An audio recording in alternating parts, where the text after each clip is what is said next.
You're listening to The Weekly Chaos, a gaming news broadcast. You're listening to The Weekly Chaos, a gaming news podcast brought to you by The Offbeet and Yaslanagrey, where each week we go over the changes, mishaps, and news from the gaming industry. Now this week we've got this year. Okay, cool. This week we've got a number of things to cover over.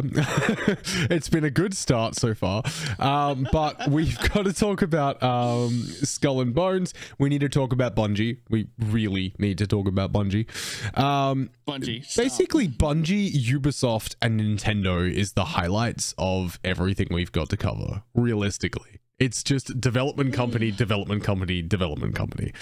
it, which is bad news for everybody, realistically. So where would you like to start? I mean, I guess I feel like Skull and Bones is kind of like the lesser bullet point of the whole thing, so we could just start here and get it out of the way. All right. Just because it's not necessarily news, it's again is the situation. Yeah, it seems to almost be expected at this stage, which I find entertaining.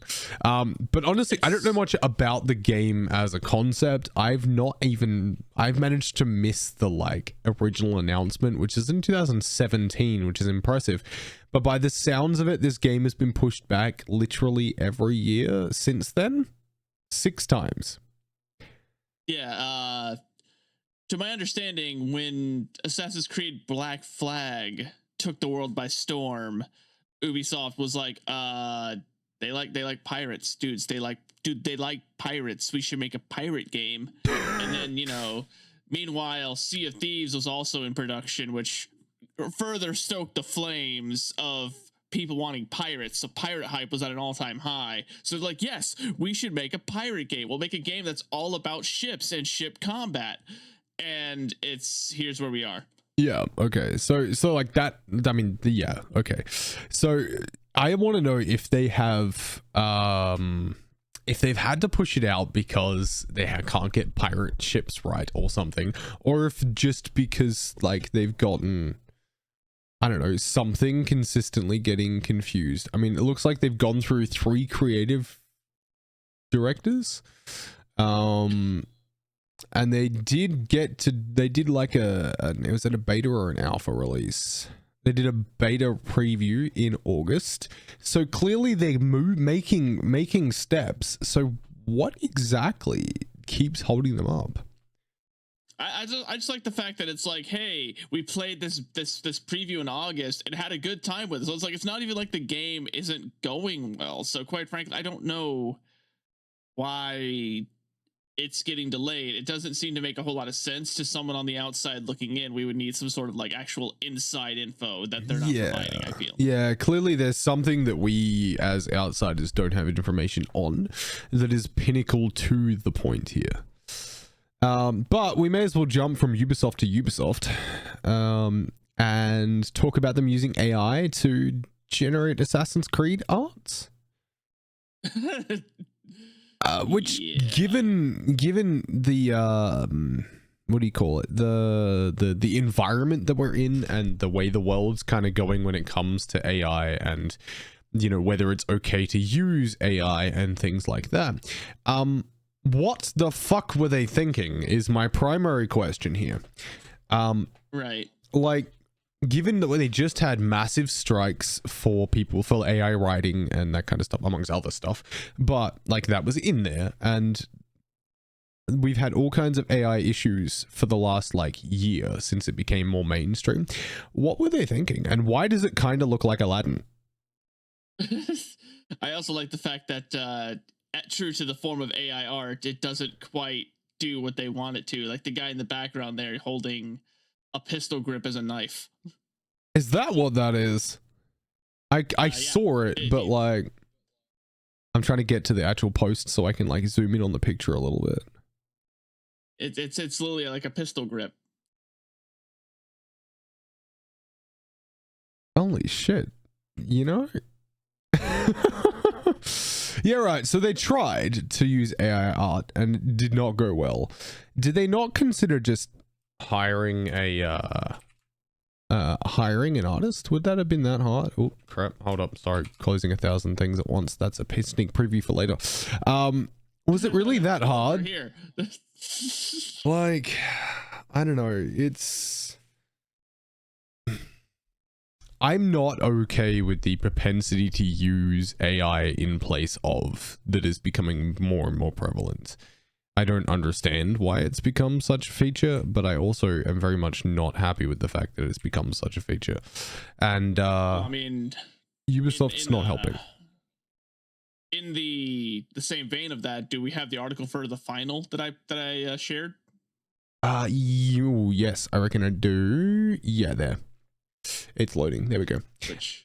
Which again, something I don't know anything about. So go for it. I was gonna start this actually because I at first didn't know this game was a thing, but apparently it was like super popular in its beta that they just recently did. It's developed by former people from DICE, so people that worked on Battlefield, which probably explained why it's doing so well. But then in an article that I forgot to share, people are noting that all of the voice acting is AI. Oh. Alright. So basically the entire industry just went, you know what? It's cheaper than hiring voice actors. And at the moment, there's no law against it. It just means they can't copyright any of the voice lines in their media. That's all they've done. Any of the voice lines or the art or any of that shit. Yeah, like, because you can't copyright things made by AI because it's not made by humans. Yeah, like, you could just not. Like, I won't lie. Like, when I first saw this article, I was kind of interested in it. I was like, hey, this may be something we should be looking into, because I liked Battlefield. I liked what Battlefield used to be. Me too. And so a game by former developers, maybe that'd be a good fucking time. And then I'm like, oh, it's all AI voice acting. And now they ruined it. I'm look, and the weird part is it did really well. Right, exactly. Like, it did astoundingly in its like beta test, and then just fucked itself effectively. It was like, I think it was like 2 or 3 days after I found this article that people were like, hey, something's up with the final, isn't there? Something's up with the finals. What is it? It's something just is really poking that uncanny valley, and I hate it. And then somebody was just like, AI voice acting, and then everyone dogpiled on it. You know what's even worse is they gave us, but they gave us destructible like scenery, which was something that Battlefield was like really good for, and was always the thing that we all really enjoyed about Battlefield, like a very big feature. And then they ruined the rest of the game. Yeah, like, which was great, you know. Now, unlike in Battlefield 2042, where all the destruction is scripted, just to make it look cool. Yeah, I mean, I'm also kind of miffed because a Hunger Games style televised virtual combat game show does have merit. There is 100% merit in the idea of that. I'm just mad that they fucked it. Yeah, okay. That's a pity. I wanted to play it, but with the knowledge that they're going to go whole hog on AI, I don't want to support it. Yeah, I mean, if they come out and like, they've said they have no plans to change it. Okay, well then fuck them. They can go. They feel the delivery presented by AI voice acting is fitting for the universe, or something to that merit. Are they specifically ripping off? I realize it's taking work out of voice actors, but are they specifically ripping off anyone in particular's voice, or are they just using AI generated voices? I don't know. I haven't heard anything. Like, I haven't actually listened to any of the game, but because as much like I understand, and I will not be supporting the game regardless, but I'm just curious whether like the thing they were looking for was that like over computer styled voice for their contestants. Don't know why they would, but if maybe the design for the voice they were looking for is only achievable by fucking with an AI enough.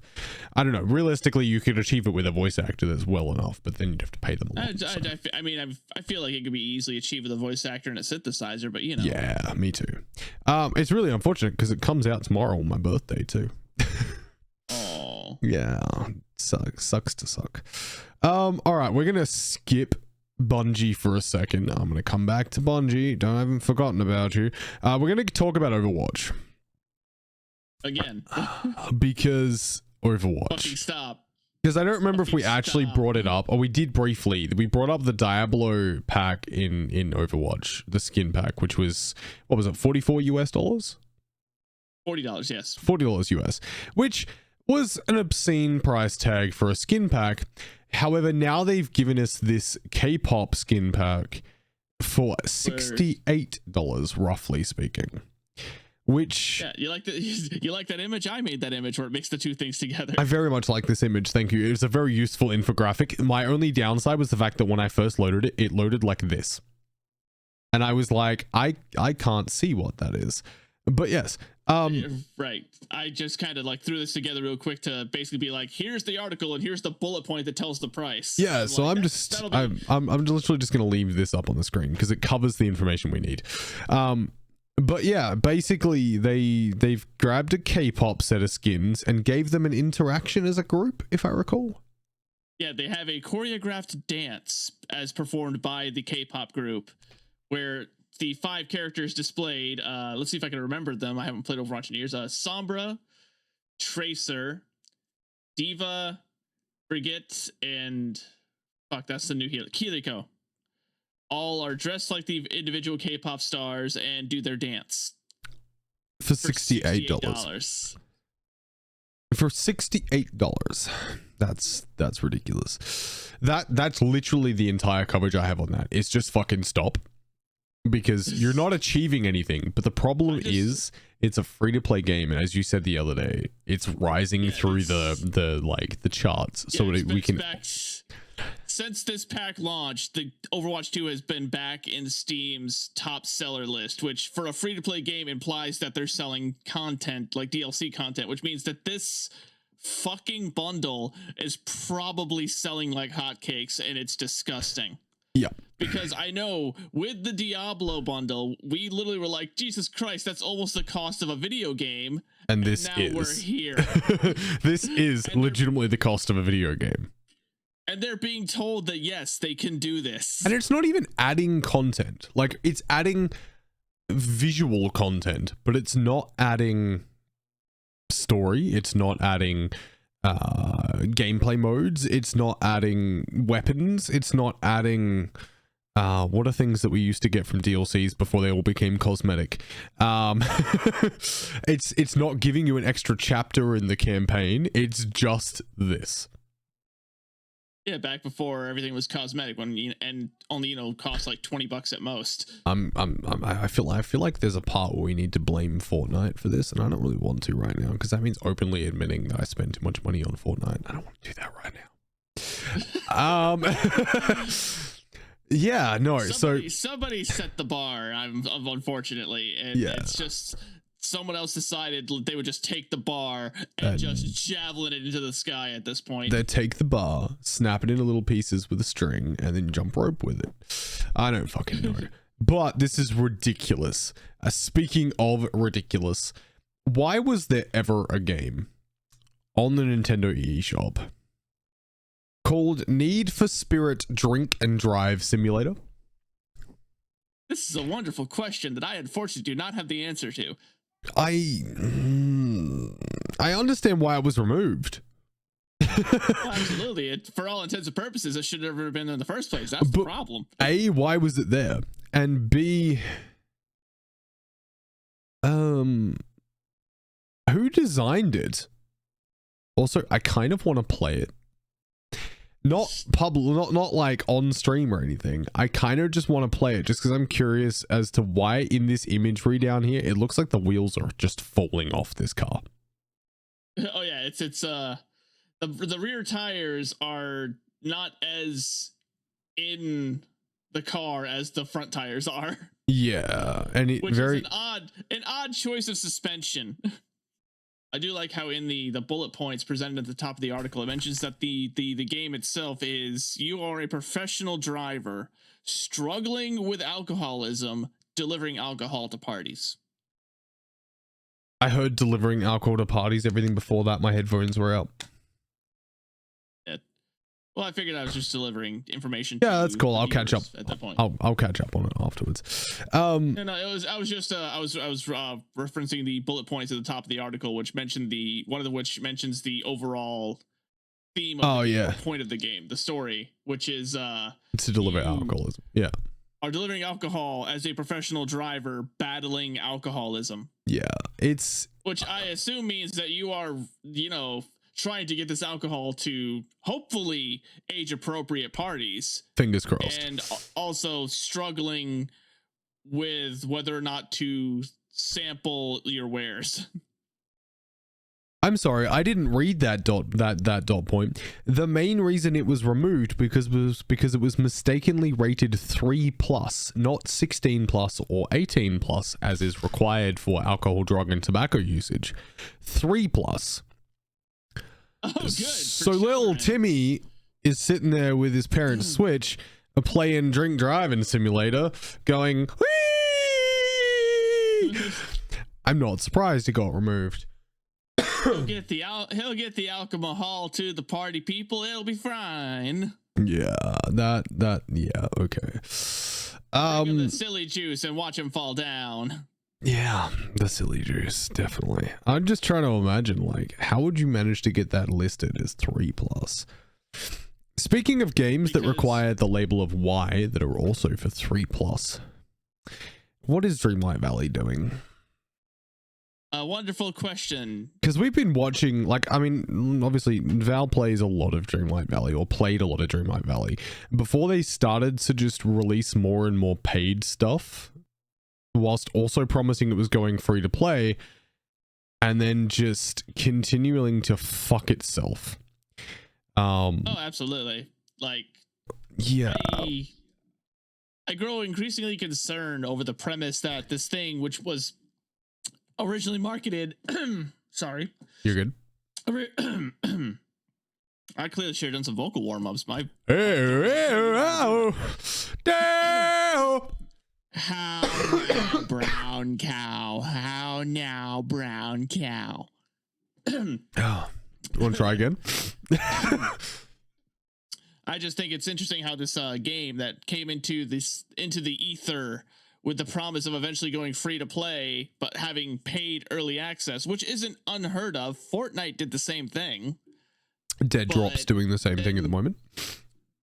But it's Dead. I don't know what Dead Drop's doing. Nobody knows what Dead Drop's doing. But anyway, back to the to then rescind the statement of going free to play, which really is a questionable move when not everyone's going to want to spend money on this life sim. Yes.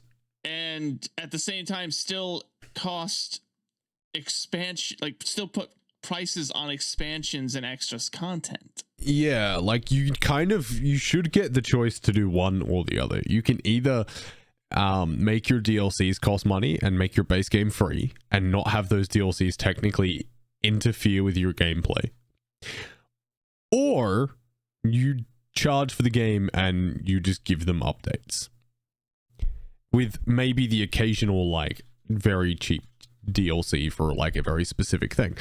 But like all in all, most of it should, if you're going to pay for the base game, then your assets need to be free. And if you're going to have a free base game, then you can charge for shit. Not both. You don't get to have both. Amidst all of that, where you have to pay for the game, pay for the expansions, you also still have to pay for the season pass to get fucking content. Yep.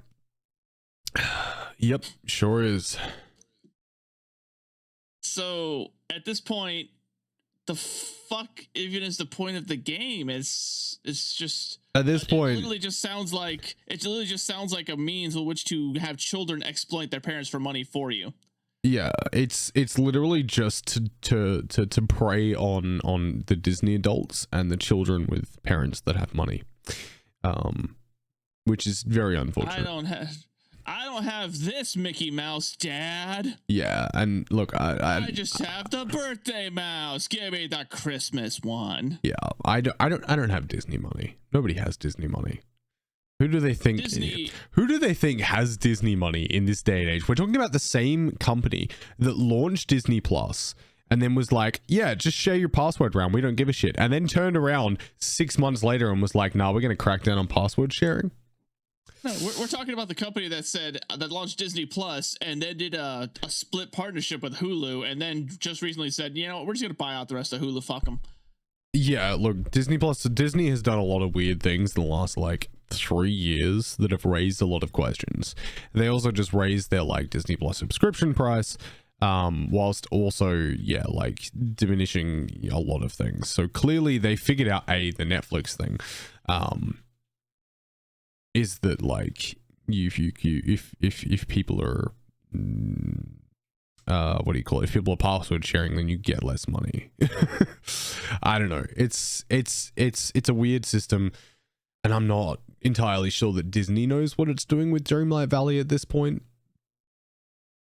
It has nothing to do with Dreamlight Valley. They're just leaving it in the hands of Gameloft. Yeah, and personally at this point, I kind of hope that everybody stops playing it all of a sudden. That's all I hope. Unfortunately, you know that won't happen. Yeah, it won't. But that's kind of what I would hope would happen. Okay. We've got one more, and then we can yell about Bungie. And that's Microsoft banning unauthorized Xbox controllers. The backbone of the gaming industry. Why? Which I feel like this is a specifically sharp attack to our own community due to all the fighting game players in it. Yeah. Like they have like the fucking game pads that are specifically made for fighting games to work like an arcade cabinet. Yeah. Are suddenly not okay. Or heck, okay, even PC gamers who just want to use a third-party controller. Because we will buy a controller for our computers, but we're not going to buy an official Xbox controller. And if you're using something that connects your Xbox and your computer, that seems like a problem. That seems like Microsoft's going to have an issue with you. Are we looking at an era where Microsoft turns around and goes, you know what? You can't use non-Xbox controllers on your computers either. Don't know how they police that, but like, I would assume it's some kind of like hardware check when it's connected. Yeah, but like this is it would literally ridiculous. Absolutely ridiculous. I don't understand why you would get rid of third-party controllers. Like, third-party controllers have been such a standard piece of gaming technology since like PlayStation 1.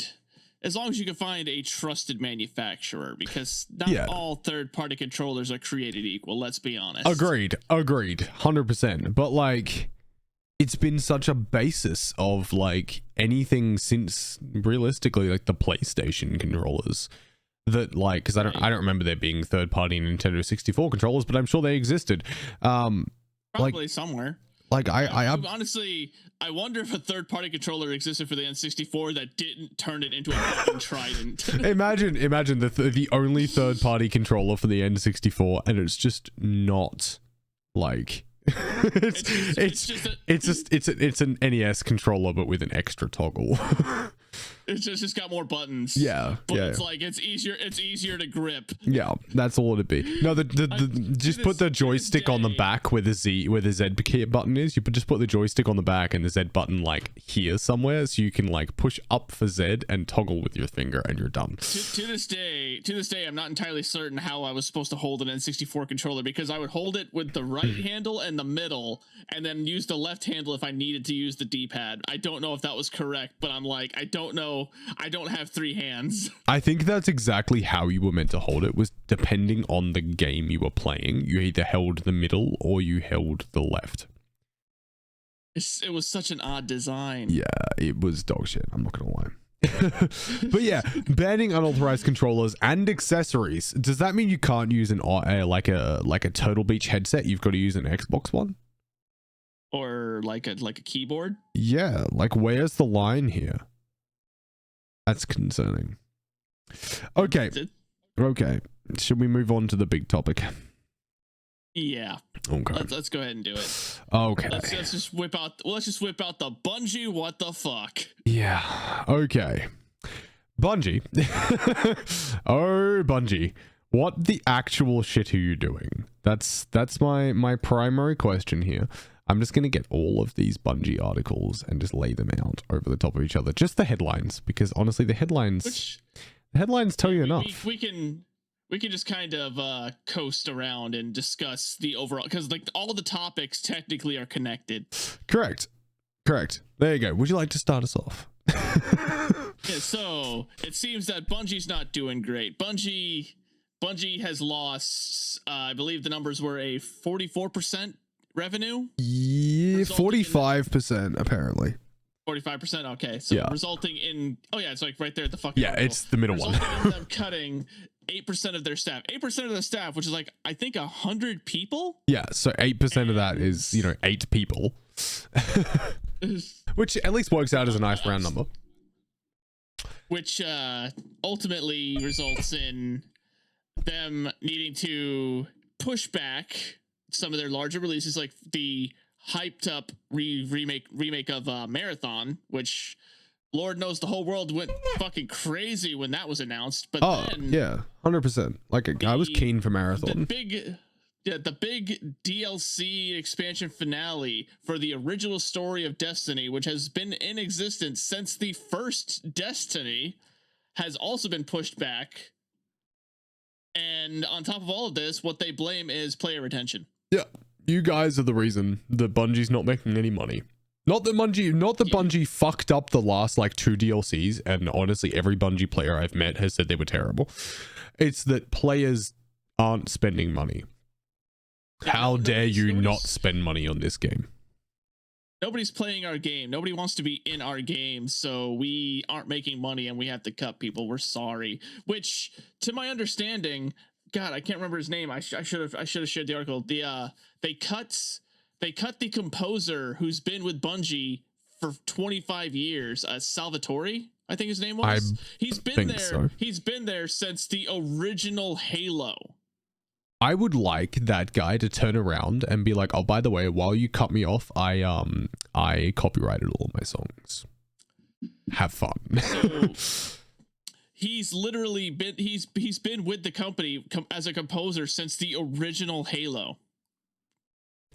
25 years. Hold up, wait a second. Didn't they? Yeah, top of this article, a recent mass layoff of roughly 100 staff. So they're adding more to their last layoff. So they've already done a layoff. Like they're doing another one for 8 people. Or that's what 8%. I said. 8, yeah. 8%. But they also equals 100. They also equals 100. It looks like they've just laid off a large chunk of staff as well.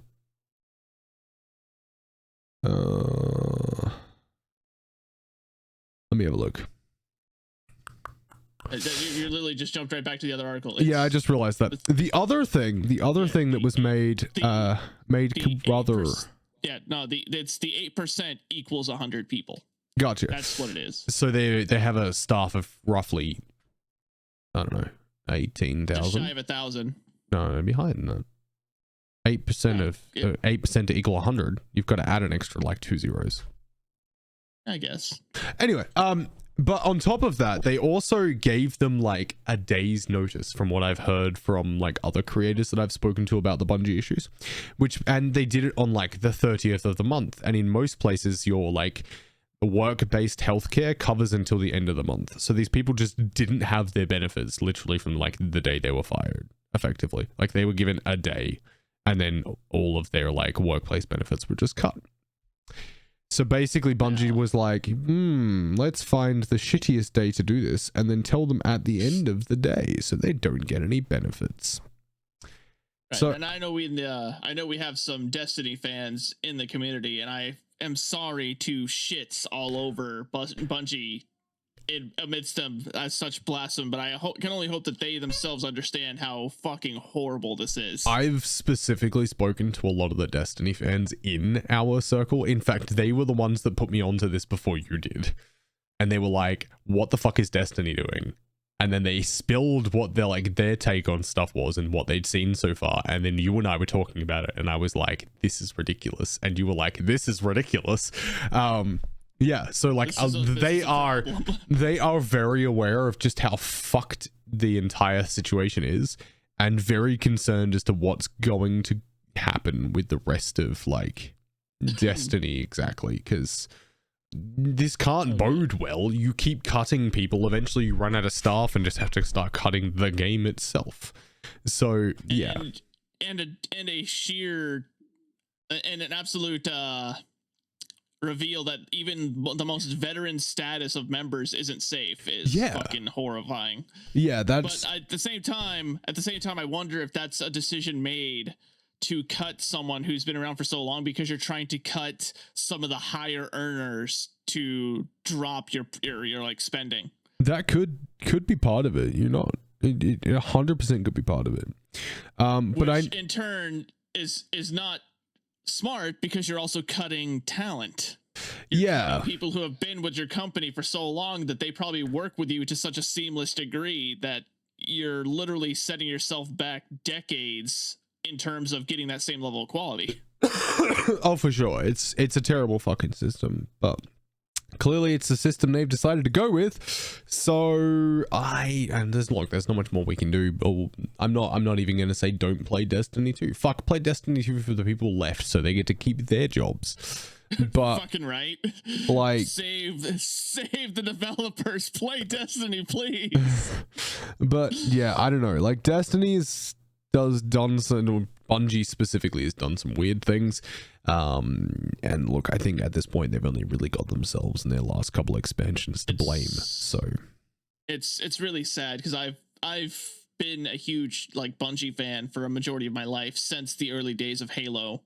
And then I was super into both the first Destiny and the vanilla launch of Destiny 2. Yeah. But when Destiny 2 lost me, it lost me hard. Yeah, to a point that I tried getting back into it and I played for like a week and I'm just like, I don't care. Yeah, I tried to get into Destiny mostly because a lot of our friends were playing it. And that's pretty much the reason that's why I was trying to pick it back up for the most part. I couldn't figure out how to get into it at this late of a stage. So I don't know how what their system for new players entering it would be either, because unless you know people who've been playing for a while, it's really hard to get into as a game. It's very confusing. It's very confusing now, like the terms of how missions are handled. Yeah. Because the story structure is so scattered because you can play every individual story separate from everything else now without a coherent timeline to follow. Yeah, and honestly, I just spent like 4 hours floating around like Saturn or something, and that was literally it. I was like, I don't know what I'm doing now. It's just such a bizarre fucking mix to do things the way it's done now. Yeah, and then on top of that, the Crucible, which was my fucking bread and butter. I loved the PvP because, you know, as I said, fans since Halo. I loved the Crucible. And it felt like it really fell to the wayside, and to a point where in a previous article, I believe we talked about, like they literally made a team specifically for the Crucible because they acknowledged that they were fucking it. And now, is that team still a thing? Is that the team maybe that's the team they just fired? Yeah, they just laid off 100 people. Does that Crucible team still exist? Yeah, I don't fucking know. Imagine being a company and hiring 100 people to lead up a team and then just firing them 6 months later because why not? All right, well, I guess that about wraps up our episode today. So thank you all very much for being here. Thank you for listening. Thank you for watching. Give us a like and a subscribe and all the things. You can find us on 99,000 different platforms. If you try hard enough, I promise we're somewhere. Do you have anything important you want to say? Play Destiny 2. Save the whales. Save the whales. Save the whales. All right, bye-bye now. Save the fucking whales, Rollin. Bye now.